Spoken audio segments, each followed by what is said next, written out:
Okay, Jacob, I'll just do like a 5, 4, 3, 2, 1, and then I'll stop talking for about 3 seconds, and that'll give you time to turn it on, and then you'll obviously know when it's done. Okay, let's do it. 5, 4, 3, 2, 1. Hi, my name's Darrell Lopes. I'm the author of A Real Witness to Planet Nibiru Crossing and Real Parallel Time Slip, Trusting Yahshua.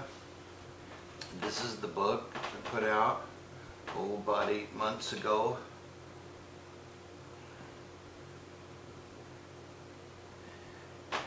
And I sat down back in, I just felt led back in the hurricane bomb shell that hit California back in, I guess it was about in 2022, November the 22nd, right around in there. I was just beautiful, lightning storms and everything, you know, it was just wild. There was so much energy down in that man cave that I wrote that. I wrote the book. I sat down, terrible on my health, just sitting 3 months, 7 days a week, nonstop, and I just put down everything, you know, in my life that really nailed me. My relationship with Yahshua, you know, 42 years a Christian, met my wife in church.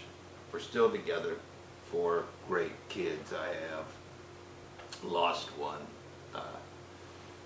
last year, end of December, but got to keep going forward, right? One step over another, keep going. Wow, that was something. Excuse me.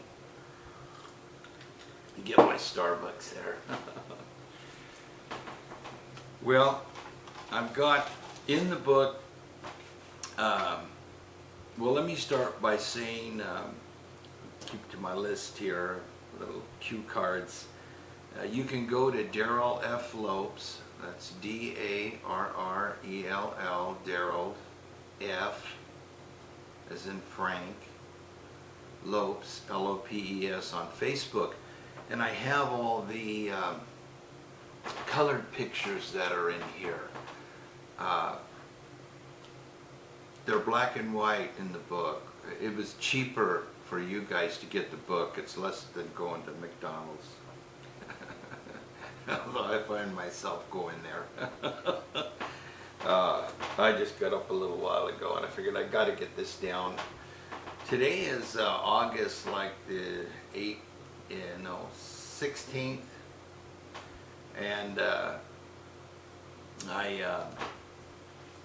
I was just holding off, you know, to do it, but I need to get it down. And so in the book, well, let me stick to my cues here. I drove for 39.5 years with the big rigs, so I did put a little chapter in there to my truck driver family, who I miss and love, out there every day. Ran a lot of Albuquerques, Idahos, Denvers. We were out of the Bay Area there. I ran for Trimac Transportation for 22 years, pulling a tanker.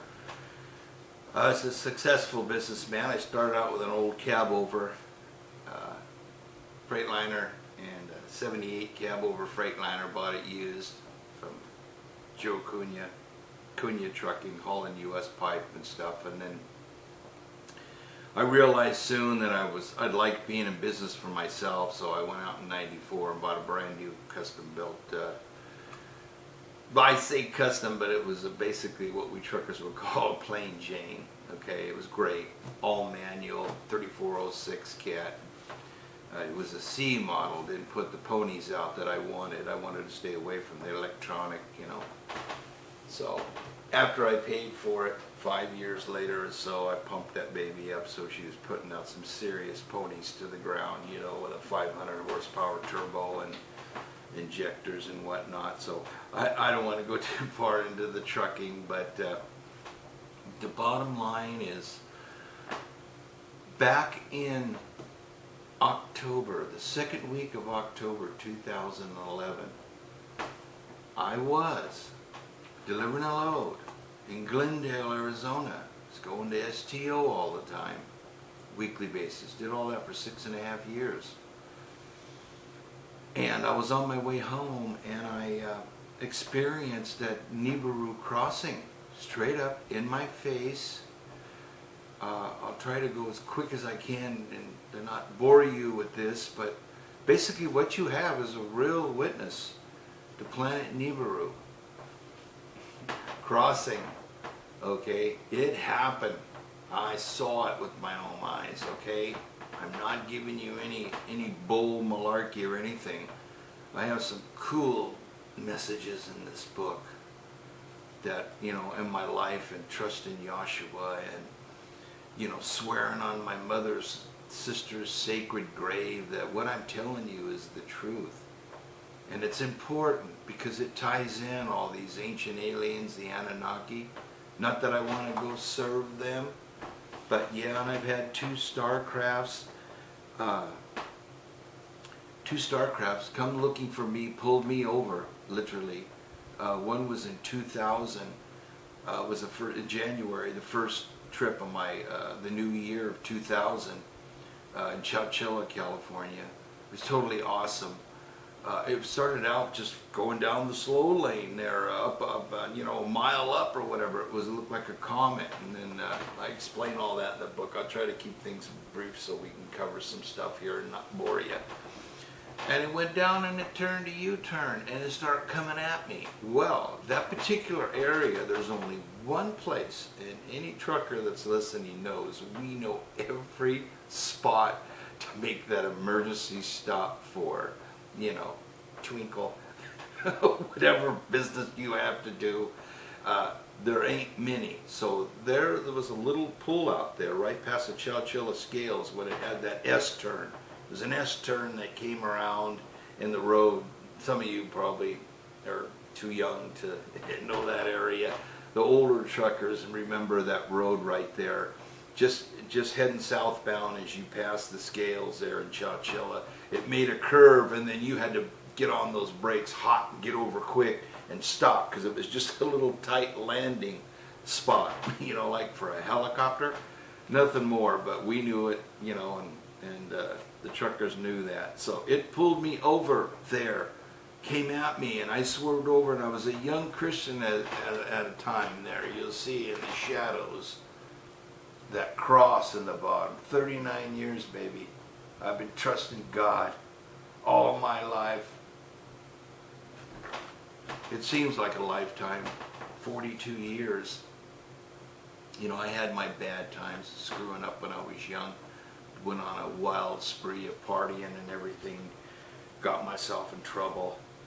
I won't go into too many details. I'm ashamed to talk about some of the things I was involved in. But this big baby pulled me over, and it was only about maybe 300 feet away from me, hovering off the ground, maybe 200 feet up in the air, just so I could see her. Beautiful. I always knew they were out there. Always. Always felt watched when I was out there in those deserts at night, New Mexico, Arizona, even California, that I was being watched. Anyway, it was huge, it was beautiful, and it wasn't like, and I hate to be Christian the way I talk like a truck driver, it wasn't one of those pizza slice shaped triangles, man-made, okay? This puppy was straight out of Battlestar Galactica. Shell-shockingly, absolutely gorgeous, beautiful. I jumped out of that truck and I threw my shoulders back and crunched up my fists, and I was ready to fight. That's the kind of Christian I am. A warrior of God in my heart. Burned in since I was a little child. but I wouldn't listen when I was little. But I had him talk to me when I was a child several times.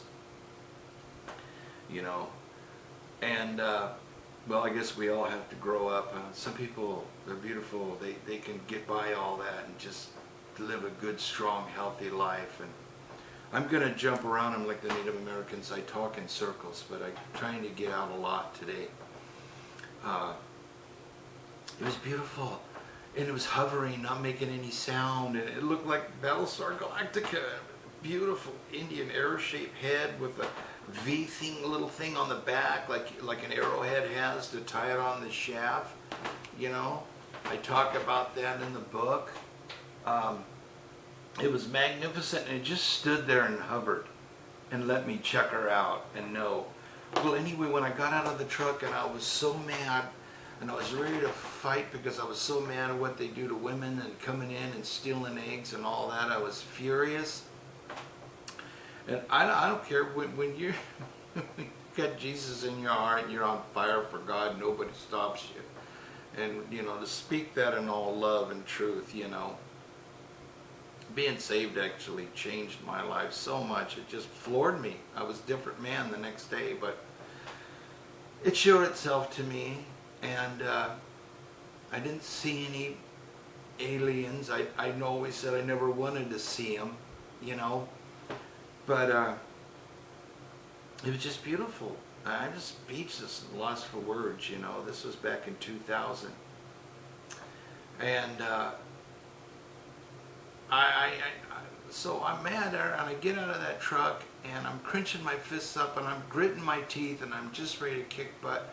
Within a matter of like 3 or 4 seconds, it puts a hologram in my mind. I know this sounds cliche, but honest to God, it's a God who's witness truth. It showed me the pyramids of the Giza. Okay? It just absolutely blew my mind, floored me.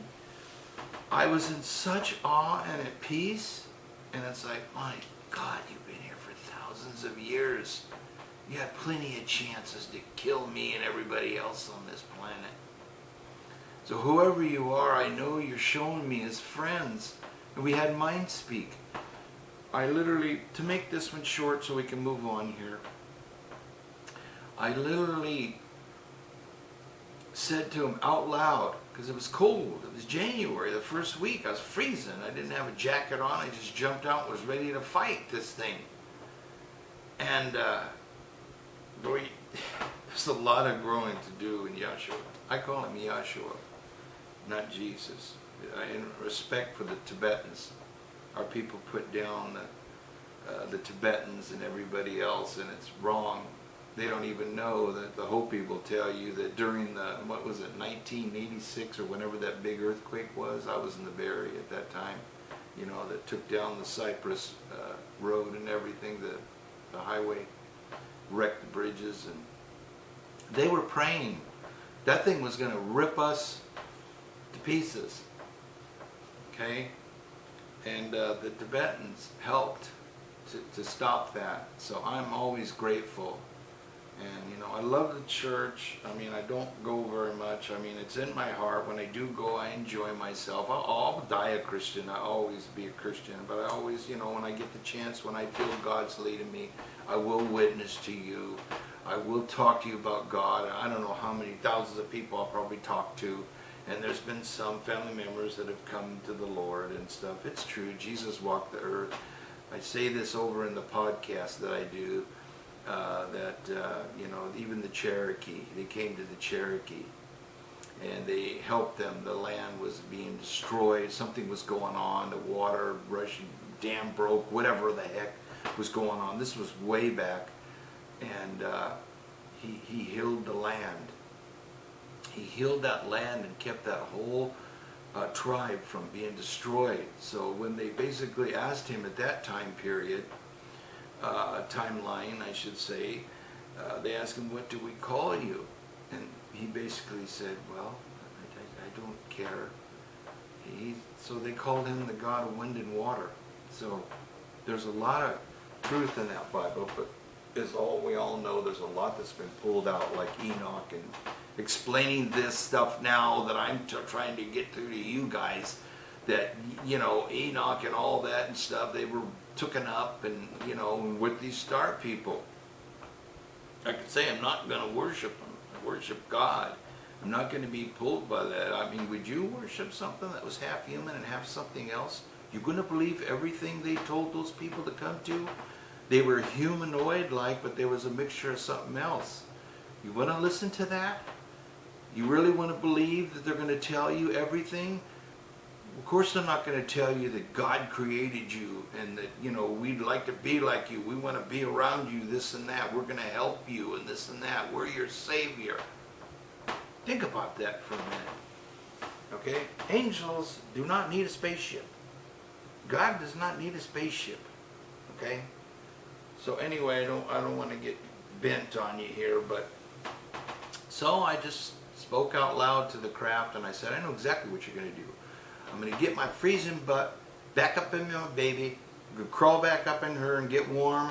I'm going to get out on that slow lane, and I'm going to head on down because I want to try to make it to Kramer Junction, but I couldn't. I was so pooped that night, I just made it down to Tipton Rest Area and took my layover. But I said, I'm going to get on that freeway, and I didn't have a sleeper on the back at that time. I put that on later.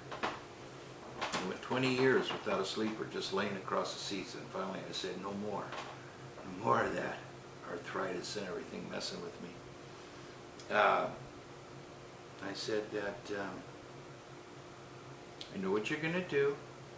You're going to pull, I'm going to pull back out on there. You're going to get out. You're going to go behind the truck, and I'm going to be able to see you through that black window, and you're going to go around me, up above me, cross both the lanes, go over, and turn around, and go right back into that open spot where you shapeshift changed from that ball of fire comet into that beautiful craft right next to me near me. I was just throwing up the binoculars to say, what the heck are you coming to visit? It's about time inside too, you know. I'm always kind of excited about this stuff and charged for it, you know. I am in Hopi Prophecy twice, and I don't know if I'll touch too much on that now. I'm going to see how this do. So if you could comment on this and, you know, to help me to comment on this video we're putting up, and leave a comment and a like, and so we can spread this news, because I've been trying for almost a year, well, since 2011. You know, it's hard to prove everything, but I'm not lying. I'm telling the truth, you know, and giving you play-by-play blows on what happened. So anyway, the long story short on that one is it did go out and make that turn and come back in there, and I said, I knew it. And I said, boy, you know, what a night this was. And I went on down the road, and then the next day that was on the news twice. I heard that people saw this comet or whatever it was. I don't know, was it a spaceship? And I'm just sitting there smiling and sinking further in my seat, you know, kicking back, strolling down the highway. And it was just a night. Another one was up close right here. I won't go into too great detail. That I got hit in the stomach out here with on my little crawler I have, a little miniature bulldozer. That story's in the book too. So it hit me. I knew it was coming from the 2 o'clock position. It hit me right here in the side, and it was burning so bad, and I couldn't let go of the steering. I was going to roll the track, fall out of the tractor because it was steep. I was cutting a new trail for my wife, you know, back there in the back here on my little deer farm here. We're up here in the Gold Rush country, Calaveras County. Love it. And I got sick. The next day, took off for another load to deliver down at Bear Manufacturing in Santa Ana, and I didn't make it halfway, and I was getting sick and throwing up. And anyway, long story short, I thought I was going to die there. I called my brother and everything, talking out of my mind. I was so sick. By the time I got home, even there, I was black goo and clear goo was rolling out of that wound. Long and story short, I was starting to get better. I was down for about a week and a half with high fever, and I was starting to get better, and about 3:30 in the morning a little craft showed up about 50 feet outside my bedroom window. Lit my room up. I was furious at about 3:30 in the morning, excuse me. And I looked out and I peeked out because I thought, who is doing this to me with these super bright lights lighting up my room? I'm furious. What are you doing? I've been sick. You don't know how sick I've been. And I'm peeking out the window not to give through the little blinds like behind me. And I'm peeking out there, you know, and here's this thing floating off the ground 4 feet, hovering. Really cool. The lighting was exactly like in Richard Dreyfuss movie, Close Encounters of the Third Kind, when it comes up behind him at the railroad crossing, whatever it is, and all the papers and maps are flying around in the cab. He doesn't know where it is and what the heck is going on. He's going out of his mind, and this puppy raises up right behind him. That light pattern and that size is the exact same thing. I tried to describe it the best I could. First-hand witness on what that was about. Except it didn't have any two little kind of colored lights that were in the movie, and it had another string of LED lights, real beautiful, went all the way around the 4 lights. There were 2 and 2, huge basketball-sized lights, just like in the movie. Watch that movie again. I saw that about a year or 2 ago. I thought, oh my God, it's the same size craft, the same kind of lights, but except for there was no colored lights, and it had a wraparound grill of LED lights, like some cool car grill or something, some new style where they went nuts with the LED lights, you know. I have been involved in so many things. I remember back in Silicon Valley when I was taken into a room working for Air Products, delivering the cryogenics, nitrogen, you know, argon, liquid oxygen, right, for Air Products. I was down there for 2 years with my own truck pulling their cryogenics trailers. Some guy in, I'll just say Silicon Valley, I don't want to get nobody in trouble, of course this was years ago. He says, man, you got to come in there with me. You know, I got a face like, you're telling the truth and I can trust you. You're my instant friend. Please come with me. I've got to show you this. He walks me down this hall. He can't keep the secret in anymore. He's just going nuts. You're a nice young man. You know? I met some beautiful people. If I dwell on it too much, I'll start, tears will come out of my eyes. He takes me in the room. He opens the door. We go in this room, about the size of our living room, you know. Pretty good size. It's filled to the ceiling, like a big ball of spaghetti, like a big pile of spaghetti, all the way to the ceiling. I thought, what the heck did you pile that in here? Why did you do that? He goes, this is fiber. They call it fiber optics. He says, it's going to be the new thing. He says, you can see this is quite a few years ago. I'm old. Next month's my 68-year-old birthday. It's okay. It's all good. And he says, this is fiber optics. He says, they say it's from something to do with the aliens. And I go, oh, okay. And I knew all this stuff in my conscience, you know. And I was like, okay, no, all right. I know you got to get it out. Talk to me for a little bit. I'll keep it under my hat. Well, it's been years later. I don't even remember what the name of that was. I do remember it was a place where I used to, it had a little bitty tank of argon. Cryogenics is like the gasoline to the computer industry in Silicon Valley. I had no idea it was that big. Cities and cities of, blew my mind, but I got to be in a whole lot of IBM. I've been underground and up in, I'll just say Silicon Valley, more towards the north, up off of 280.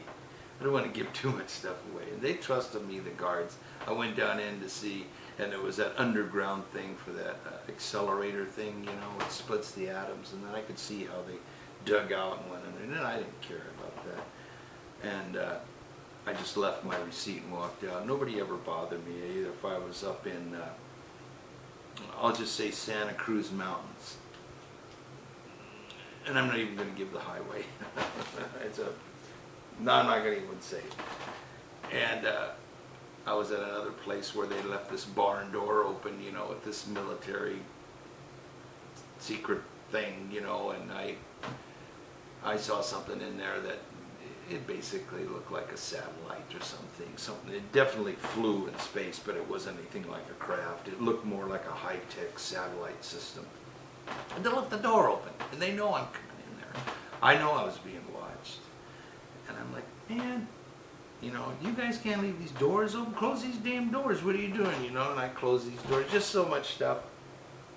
I could give you 1,000 things that have happened, but yeah, so that craft that was out front here, it just showed it was only lasted about 10, 15, 20 seconds, who knows, not much. And then there was this huge flash of light, poof, just slammed me, but it wasn't that bad. You know, it was so fast and quick and short that it was like, I definitely knew it was enough to split time and move to another parallel universe. This book says, and real parallel time slip. That happened right here in this kitchen. With that clock that's right up there, if I touch this camera, I'll mess it up. But that was one of the clocks that switched, and then my oven switched. And the same thing happened to Whitley Spreeberg when he had guests over. He was talking to George Norrie. I put that in the book back in 2011, right around that time of Nibiru crossing. This is important, okay? You got a real witness on your hands, up close, in my face. I'll go quick here and give you a little more dramatic than I could put in a book. Patience. And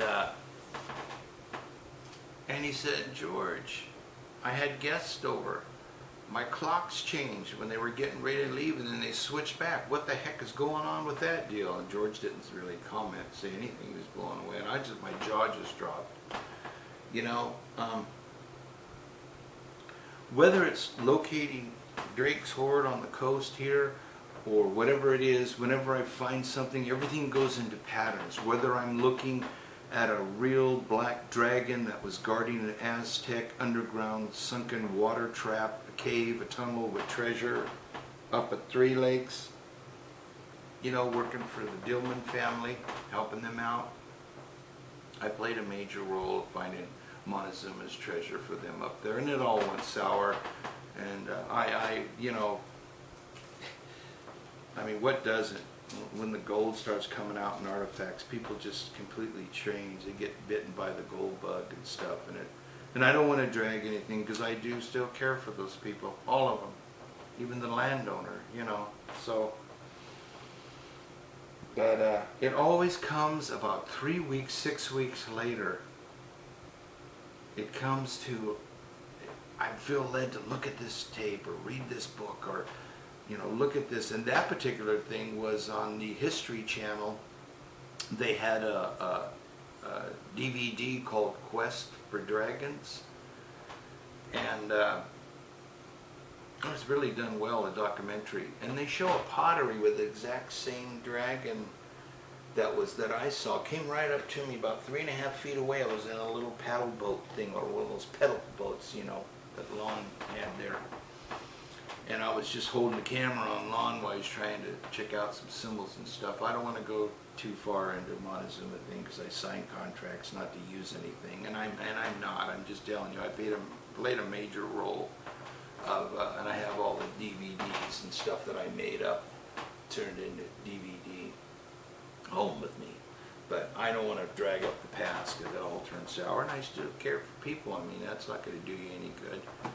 You know, I forgive everybody, and we just go forward and move on. But yeah, this craft that was out here just poofed and took off, and it was gone, you know, and that was the end of that. And I did wind up getting better. The doctor just said it was a staph infection. No, I don't know what it is. Even when I was doing the Drake's things down here on the coast, you know, we're looking for an archaeologist that we can trust, that, you know, has a backbone enough not to sell us out or turncoat and sell out, you know, to the bad people.